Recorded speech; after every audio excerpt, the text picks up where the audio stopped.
서울 강남구에 위치한 고급 주택가.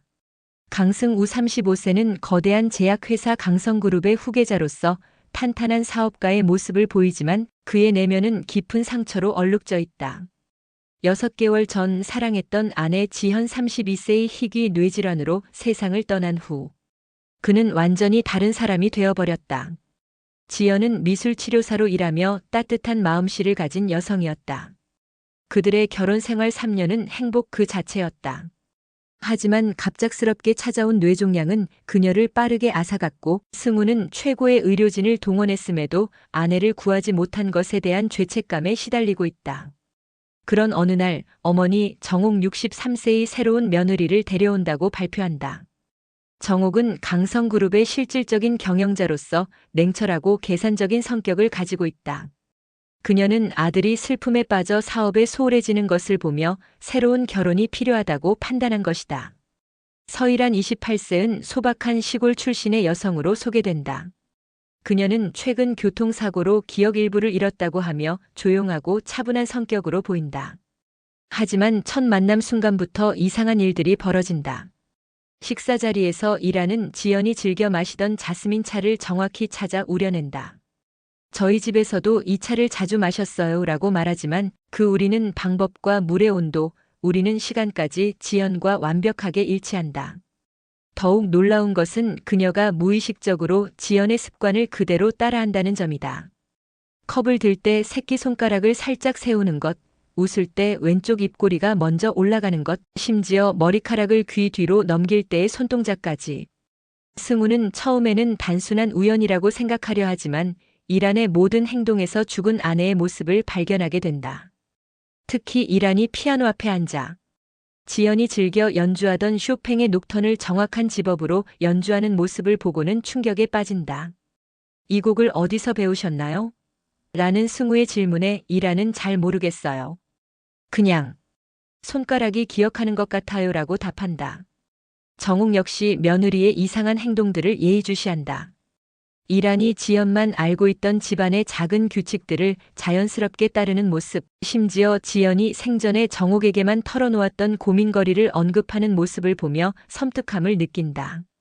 혹시 이란 씨가 지연을 알고 있었나요? 라는 정옥의 날카로운 질문에 이란은 당황하며 전혀 모르는 분이에요 라고 부인한다. 하지만 가장 결정적인 순간은 밤늦게 이란이 지연의 방에 들어가는 모습을 승우가 목격하는 것이다. 이란은 마치 자신의 방인 것처럼 자연스럽게 화장대 서랍을 열어 지연의 향수를 꺼내 뿌린다. 그리고 거울을 보며 오늘도 수고했어, 지연아라고 중얼거린다. 이 모습을 본 승우는 등골이 서늘해지며 동시에 아내에 대한 그리움이 더욱 커진다. 1화 마지막 이란이 잠든 사이 무의식적으로 승우야 미안해 라고 중얼거리는 모습을 승우가 듣게 되면서 그는 이 모든 상황이 단순한 우연이 아님을 직감한다. 그의 마음속에는 불가능한 희망이 자라나기 시작한다. 혹시 지연이 정말로 돌아온 것은 아닐까? 승우는 이란의 정체를 파악하기 위해 사설 탐정을 고용한다. 조사 결과 놀라운 사실이 드러난다. 서일아는 3개월 전 서울대학교병원 신경과학연구소에서 실시한 혁신적 뇌손상 치료 프로그램의 피험자였다. 그녀는 심각한 교통사고로 전두엽에 손상을 입어 기억장애와 인지기능 저하를 겪고 있던 상태였다. 연구소의 책임자인 박민준 박사 45세는 세계적인 뇌과학 권위자로 신경기억전이 기술이라는 혁신적인 치료법을 개발 중이었다. 이 기술은 건강한 뇌의 신경 패턴을 손상된 뇌에 이식하여 인지 기능을 회복시키는 것을 목표로 한다. 하지만 이 실험은 의료진 내부에서도 윤리적 논란이 심했던 극비 프로젝트였다. 승우가 연구소를 찾아가 박민준 박사와 대면하는 장면은 이화의 핵심이다. 박사는 처음에는 환자 정보 보호를 이유로 구체적인 설명을 거부하지만 승우가 강성그룹의 후계자임을 알고 태도를 바꾼다. 강성그룹이 연구소의 주요 후원업체이기 때문이다. 박민준 박사는 조심스럽게 설명을 시작한다. 기억이라는 것은 단순히 정보의 저장이 아닙니다. 그것은 신경 연결망의 복잡한 패턴이죠. 우리는 건강한 기증자의 뇌에서 추출한 신경, 패턴을 손상된 뇌에 이식하여 기능을 회복시키는 기술을 개발했습니다. 승우가 기증자가 누구인지 알 수 있나요? 라고 묻자 박사는 잠시 망설이다가 부인께서 생전에 뇌과학 연구 발전을 위해 동의서에 서명하셨습니다라고 답한다. 이 말은 승우에게 엄청난 충격을 준다. 지연이 자신의 뇌 데이터를 연구에 기증했다는 사실, 그리고 그 데이터가 이제 다른 여성의 뇌에 이식되었다는 현실을 받아들이기 어렵다. 박사는 하지만 이것은 단순한 기억 복사가 아닙니다. 신경 패턴의 일부만 이식되었을 뿐이고 완전한 인격 전이는 불가능합니다라고 부연 설명한다. 하지만 승우가 집으로 돌아와 이란을 지켜보니 과학적 설명으로는 해명되지 않는 일들이 계속 벌어진다. 이란은 지연이 가장 좋아했던 베이커리의 정확한 위치를 알고 있고 지연만 알던 승우의 어릴 적 별명 우기를 자연스럽게 부른다. 심지어 지연이 즐겨 입던 드레스를 보고 이 드레스는 우리 결혼 기념일 때 입었던 거네라고 말하기까지 한다. 그날 밤 승우는 이란의 방 앞에서 망설이다가 문을 두드린다. 이란 씨, 혹시 뭔가 특별한 꿈을 꾸시나요? 이란은 침대에 앉아 창밖을 바라보며 꿈인지 기억인지 구분이 안 될 때가 있어요. 마치 다른 사람의 인생을 사는 것 같은 라고 답한다. 그 순간 그녀의 눈빛이 지연을 닮아 있음을 승우는 다시 한번 확인한다. 2화 마지막 이란이 무의식 중에 승우의 손을 잡으며 당신이 보고 싶었어요 라고 말하는 순간 승우의 마음속에서는 복잡한 감정들이 교차한다. 과학적 이성으로는 이해할 수 없지만 감정적으로는 아내가 돌아온 것만 같은 착각에 빠져든다. 강승우의 집에 정착한 지 2주가 지나면서 서일환의 행동은 점점 더 지연을 연상시킨다. 어느 날 아침 이란은 부엌에서 지연이 즐겨 만들던 복잡한 레시피의 미역국을 완벽하게 끓여낸다. 정옥이 이 레시피를 어디서 배웠느냐고 묻자 이란은 그냥 자연스럽게 손이 움직였어요 라고 답한다. 더욱 놀라운 일은 이란이 집안에 숨겨진 비밀들을 하나둘 드러내기 시작하는 것이다. 지연만 알고 있던 정옥의 약물함 비밀번호 312지연의 생일을 정확히 입력해 고혈압 약을 꺼내는 모습을 본 정옥은 경악한다.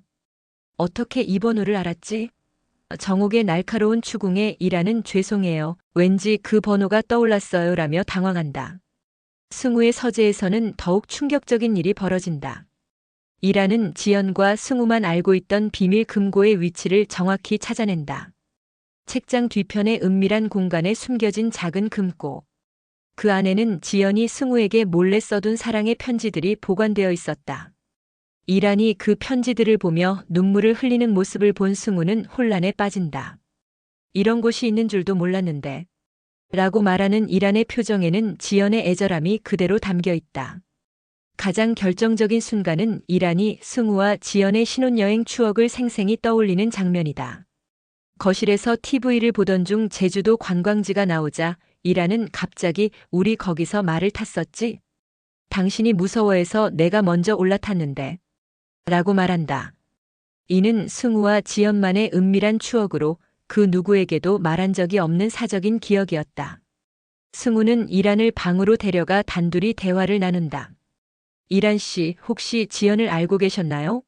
아니면 이란은 고개를 저으며 저도 모르겠어요. 하지만 이 집에 있으면 마치 집에 온 것 같은 느낌이 들어요. 모든 게 낯설지 않아요 라고 답한다. 정옥은 점점 불안감을 느끼기 시작한다. 그녀는 며느리의 이상한 행동들을 노트에 기록하기 시작한다.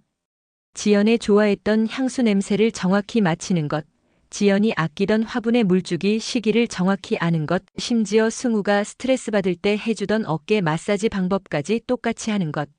어느 날 밤 이란이 잠든 사이 무의식적으로 지연의 목소리로 승우를 부르는 일이 발생한다.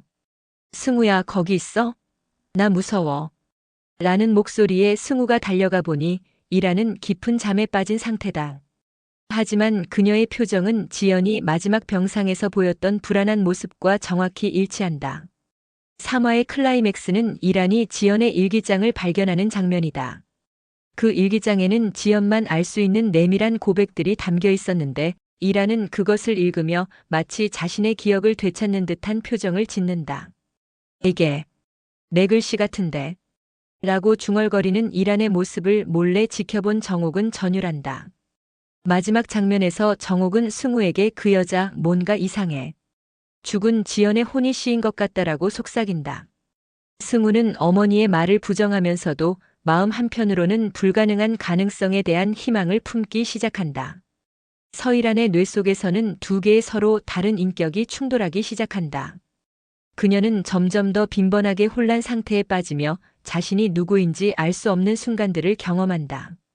어떤 때는 시골에서 자란 소박한 이란의 기억이 선명하고 또 어떤 때는 도시에서 미술치료사로 살았던 지연의 기억이 더 생생하다. 아침에 일어나 거울을 보던 이란은 갑자기 내 얼굴이 왜 이래? 라고 중얼거린다. 거울 속 자신의 얼굴이 낯설게 느껴지는 것이다. 분명 자신의 얼굴인데 마치 다른 사람의 몸에 들어와 있는 것 같은 기묘한 감각을 경험한다. 가장 심각한 증상은 꿈에서 나타난다. 이란은 매일 밤 지연의 마지막 순간들을 생생히 꿈꾼다. 병원 침대에 누워 의식을 잃어가는 지연의 시선으로 승우가 눈물을 흘리며 손을 잡고 있는 모습을 본다.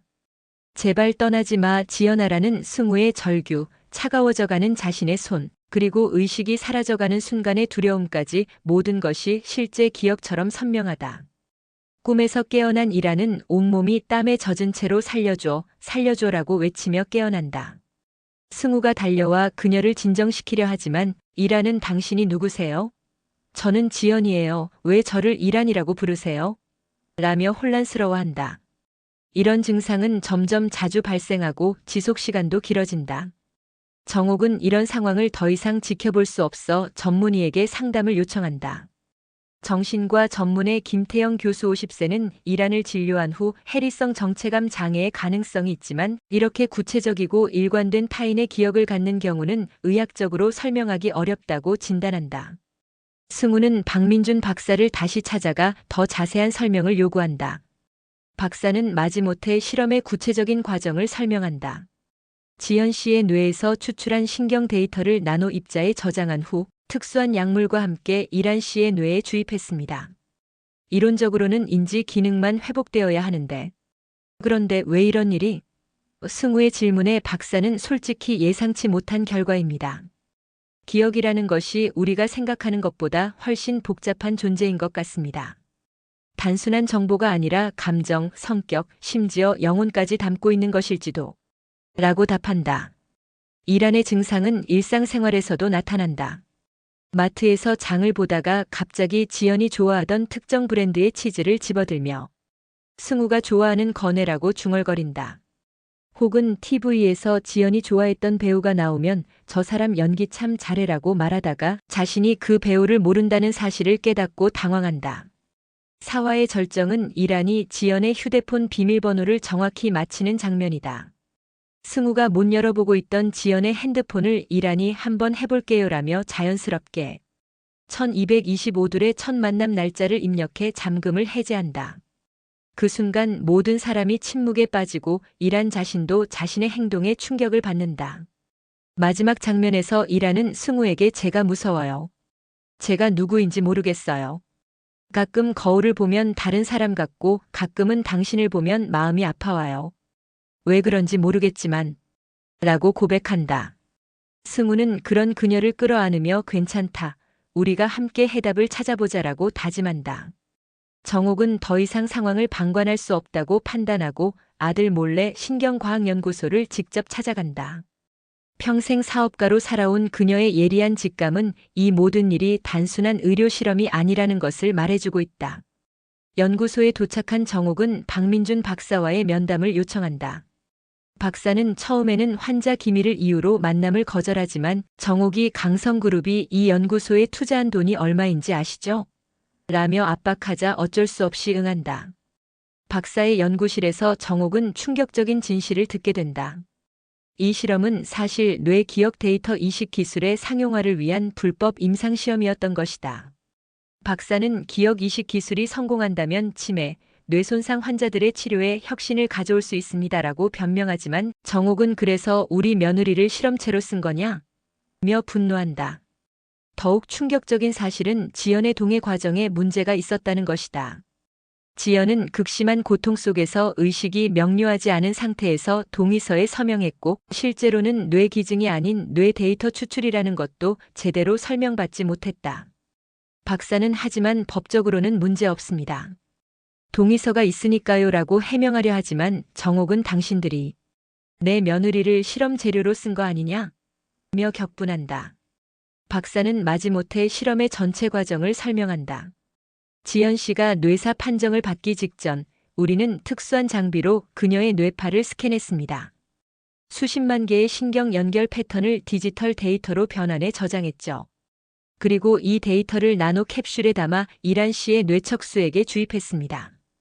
그러니까 우리 지연의 기억이 그 여자 머리에 들어있다는 말이냐? 정옥의 질문에 박사는 기억뿐만 아니라 성격, 감정 패턴, 심지어 무의식적 반응까지 모든 것이 전이되었을 가능성이 있습니다라고 답한다. 정옥은 실험 기록을 요구하지만 박사는 연구 기밀이라 공개할 수 없다며 거절한다. 하지만 정옥은 포기하지 않고 강성그룹의 영향력을 이용해 압박한다. 우리가 투자한 돈으로 이런 불법 실험을 했다면 즉시 투자를 회수하고 고발 조치할 것이라며 위협한다. 결국 박사는 일부 실험 데이터를 공개한다. 그 자료에 따르면 이란의 뇌에는 지연의 기억 데이터가 60% 이상 성공적으로 정착되었고 시간이 지날수록 통합도가 높아지고 있다는 것이다. 더욱 놀라운 것은 역통합 현상이 발생하고 있다는 점이다. 이란의 원래 기억이 지연의 기억에 흡수되어 점점 사라지고 있다는 것이다. 그렇다면 결국 이란은 사라지고 지연만 남게 되는 건가?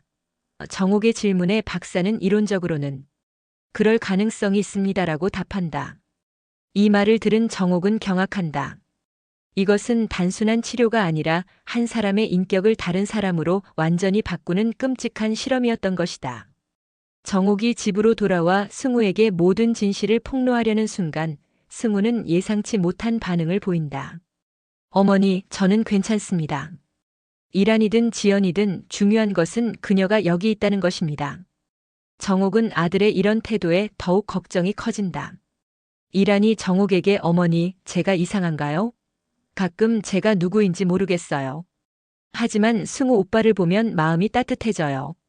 이게 사랑일까요? 아니면 다른 누군가의 감정일까요? 라고 묻는다. 정옥은 그 순간 이란의 눈빛에서 죽은 며느리 지연의 애절함을 그대로 발견하고 전율한다. 강승우는 점점 서이란을 아내 지연처럼 대하기 시작한다. 그는 이란에게 지연이 입었던 옷을 입혀주고 지연이 좋아했던 장소들로 데이트를 나간다. 이란은 처음에는 어색해하지만 그 장소들에서 묘한 기시감을 느끼며 점점 자연스럽게 지연의 역할을 받아들인다. 어느 일요일 승우는 이란을 한강공원으로 데려간다. 그곳은 그와 지연이 처음 만난 장소였다. 여기 와본 적 있나요?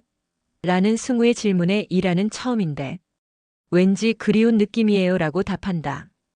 그들이 벤치에 앉아 있을 때 이란은 갑자기 그때 당신이 아이스크림을 흘려서 내 원피스에 묻혔잖아요 라고 말한다. 이는 정확히 승우와 지연의 첫 만남 에피소드였다. 승우는 더 이상 망설이지 않고 이란을 지연처럼 대하기 시작한다. 집에서도 지연아라고 부르고 지연이 좋아했던 선물들을 사다 준다. 이란은 혼란스러워하면서도 그런 대우가 자연스럽게 느껴진다고 말한다. 하지만 이런 달콤한 착각은 오래가지 못한다. 어느 날 밤 이란은 지연의 기억 속에 숨겨진 어두운 비밀을 꿈에서 보게 된다. 지연이 생전에 알지 못했던 승우의 불륜 장면이 생생히 펼쳐지는 것이다. 승우가 회사 직원인 민지 27세와 밀회를 갖는 모습, 그들이 나누는 은밀한 대화들이 마치 실제 목격한 것처럼 선명하다. 꿈에서 깨어난 이란은 분노에 가득 차 승우를 깨운다. 당신 민지라는 여자와 바람피웠죠? 갑작스러운 추궁에 승우는 당황한다. 그는 민지와의 관계를 지연은 절대 알 수 없었다고 확신했기 때문이다. 그 불륜은 지연이 병에 걸리기 전 매우 짧은 기간 동안 벌어진 일이었고 지연에게 들키지 않았다고 생각했다. 어떻게 그걸 알았지? 승우의 당황한 반응을 본 이란은 지연의 기억 속에 있었어요. 당신이 늦게 들어오던 날들, 향수 냄새, 그리고 민지라는 이름을 중얼거리던 잠꼬대까지 라고 말한다. 실제로는 지연이 남편의 불륜을 의식적으로 알지 못했지만 무의식적으로는 모든 징후들을 포착하고 있었던 것이다. 이 폭로로 인해 집안은 큰 혼란에 빠진다. 정옥은 아들의 불륜 사실에 분노하고 승우는 죽은 아내도 알지 못했던 자신의 비밀이 드러난 것에 당황한다. 더욱 복잡한 것은 이란이 그 기억으로 인해 승우에 대한 복잡한 감정을 갖게 되는 것이다. 저는 이란인데 왜 지연의 배신감을 느끼죠? 저는 당신을 사랑한 적이 없는데 왜 마음이 아프죠? 이란의 절규에 승우는 답할 말을 잃는다. 그는 자신이 이란에게 지연의 환영을 투영하고 있었다는 것을 깨닫는다. 민지는 이 모든 상황을 알게 되고 승우에게 당신 완전히 미쳤어. 죽은 사람의 기억에 집착하는 거야? 라며 관계를 정리하려 한다. 하지만 승우는 내게는 이란이 지연의 연장선이야.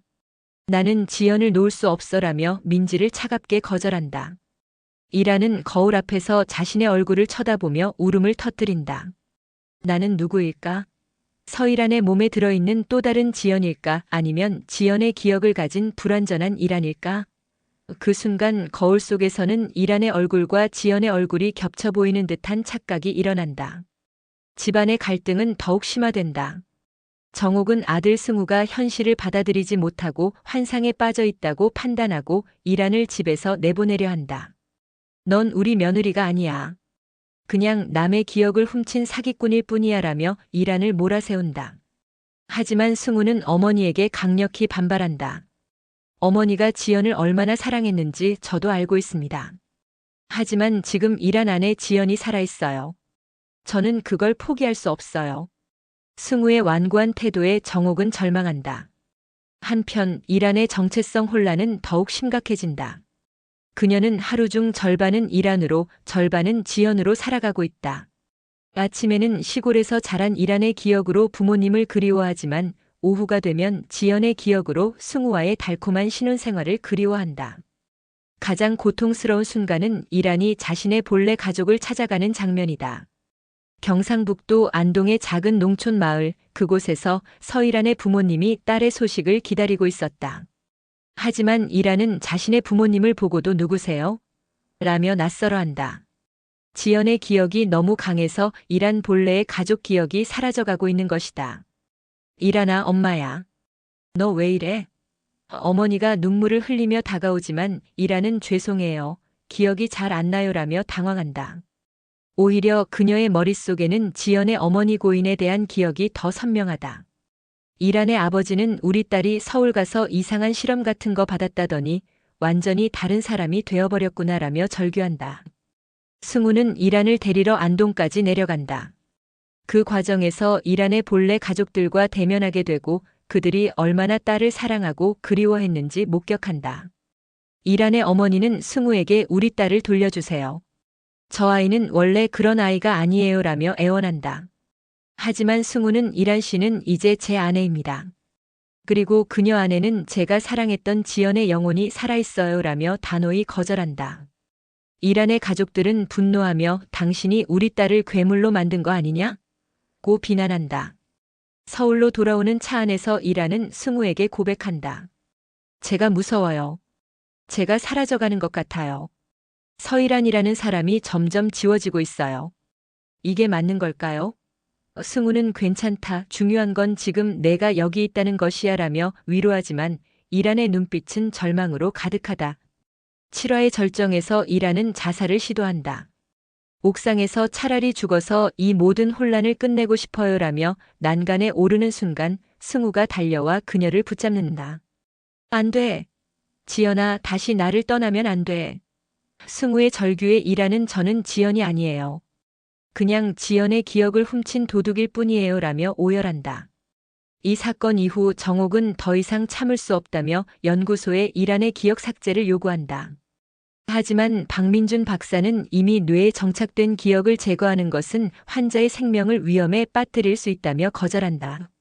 마지막 화는 모든 진실이 밝혀지는 충격적인 전개로 시작된다. 정옥의 지속적인 압박에 못 이긴 박민준 박사가 마침내 실험의 진짜 목적을 털어놓는다. 이것은 단순한 치료 실험이 아니라 데이터 인류 불멸 프로젝트의 일환이었던 것이다. 박사는 떨리는 목소리로 설명한다. 우리는 인간의 의식을 디지털 데이터로 보존하고 다른 육체에 이식하여 영생을 구현하는 기술을 개발하고 있었습니다. 지연 씨는 그 첫 번째 성공 사례였고 이란 씨는 그 기술의 완성도를 테스트하는 피험자였습니다. 더욱 충격적인 사실은 지연의 기억이 이란에게만 이식된 것이 아니라는 점이다. 연구소에는 지연의 뇌 데이터가 여러 개 복사되어 보관되어 있고 다른 환자들에게도 부분적으로 이식되었다는 것이다. 지연의 기억은 현재 12명의 환자에게 분산되어 이식되어 있습니다. 이란 씨는 그중 가장 높은 통합도를 보인 사례일 뿐입니다. 이 사실을 알게 된 승우는 경악한다. 자신이 사랑한다고 생각했던 것이 사실은 복제된 데이터 조각에 불과했다는 현실을 받아들이기 어렵다. 그는 그럼 진짜 지연은 어디 있는 거야? 이란 안의 지연은 가짜인 거야? 라며 절규한다. 박사는 진짜와 가짜의 구분은 무의미합니다. 기억과 감정이 동일하다면 그것이 곧 그 사람의 정체성입니다. 라고 답하지만 승우에게는 위로가 되지 않는다. 한편 이란은 자신의 정체성을 되찾기 위해 마지막 선택을 한다. 그녀는 연구소를 찾아가 제 뇌에서 지연의 기억을 모두 지워주세요. 저는 서이란으로 살고 싶어요. 라고 요청한다. 하지만 박사는 이미 너무 깊이 통합되어 있어서 기억을 분리하면 당신의 뇌가 손상될 위험이 있다고 경고한다. 그럼에도 이란은 수술을 강행한다. 수술실에서 마취에 들어가기 전 그녀는 지연 언니 미안해요. 당신의 기억을 잘 간직하지 못해서 라고 중얼거린다. 수술은 부분적으로만 성공한다. 지연의 기억 중 일부는 제거되었지만 가장 강렬한 감정적 기억들은 완전히 지워지지 않았다. 이란은 깨어났을 때 자신이 서이란이라는 것은 기억하지만 여전히 승우를 보면 설명할 수 없는 애틋함을 느낀다. 승우는 변해버린 이란을 보며 복잡한 감정에 빠진다. 그녀는 이제 더 이상 지연의 말투나 습관을 보이지 않지만 그를 바라보는 눈빛만은 여전히 따뜻하다. 이제 저는 그냥 이란이에요. 하지만 왜인지 당신이 행복했으면 좋겠어요. 라는 그녀의 말에 승우는 눈물을 흘린다. 정옥은 결국 이란을 받아들이기로 결심한다. 내가 지연이든 이란이든 이제 우리 가족이야 라며 그녀를 안아준다. 이란은 어머니라고 부르며 처음으로 진심으로 웃는다. 마지막 장면은 의미심장하다. 이란이 거울 앞에 서서 자신의 얼굴을 바라본다. 나는 서이란일까 강지현일까? 아니면 그 둘 다일까? 그녀가 미소를 지을 때 거울 속에서는 이란의 얼굴과 지연의 얼굴이 희미하게 겹쳐 보인다. 그리고 그녀는 중얼거린다. 어쩌면 나는 완전히 새로운 사람인지도 모르겠어. 카메라가 서서히 줌아웃되면서 창밖으로는 새로운 계절이 시작되고 있음을 보여준다. 이란은 이제 과거의 기억들과 화해하며 자신만의 새로운 삶을 시작하려 한다. 하지만 그녀의 뇌 속 깊은 곳에는 여전히 지연의 사랑과 아픔이 살아 숨쉬고 있다. 엔딩 크레딧이 올라가기 전 마지막 자막이 나타난다. 기억은 우리가 누구인지를 정의하는가 아니면 우리가 기억을 정의하는가? 이 철학적 질문을 남기며 8부작 미니 시리즈는 마무리된다.